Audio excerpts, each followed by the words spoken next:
Dans cette vidéo, nous répondons à la question « Comment changer le logo de son site web construit avec Framework 360 ?» Pour cela, nous avons créé ce site de démonstration vide afin de montrer précisément comment modifier ce logo.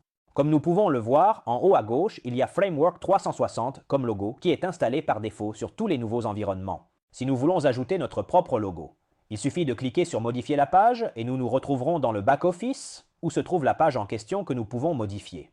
Sinon, nous pouvons toujours accéder à notre back-office via le site web framework360.it. En haut, à source à droite, nous pouvons cliquer sur Connexion. Comme nous pouvons le voir, nous serons toujours dans notre environnement.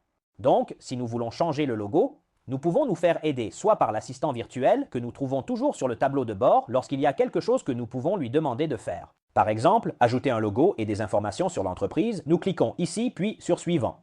Ensuite, il nous demandera « Télécharger le logo de votre entreprise ». Nous cliquons sur « Sélectionner un média » et nous allons choisir le logo que nous souhaitons modifier sur notre site. Une fois le fichier téléchargé, nous cliquons sur « Sélectionner un média » puis sur « Suivant ».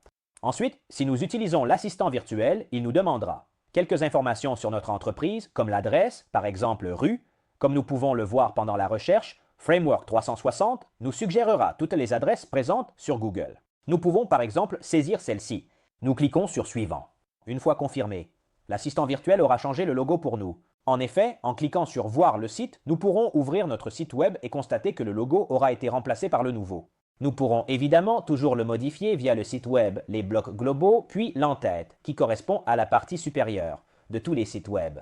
Comme nous pouvons le voir, nous pourrons en effet aller dans Design, Images et lui attribuer une hauteur maximale de 50 pixels. Si nous voulons au contraire le télécharger sans l'assistant virtuel, nous devons aller dans Paramètres, en bas de la barre latérale, Site web, et ici nous trouverons l'onglet Logos et Favicon où nous pourrons télécharger le logo principal. Le logo pour les emails, lorsque les emails système sont envoyés également, la Favicon qui est la petite icône qui apparaît en haut dans les onglets du navigateur, et bien d'autres choses encore.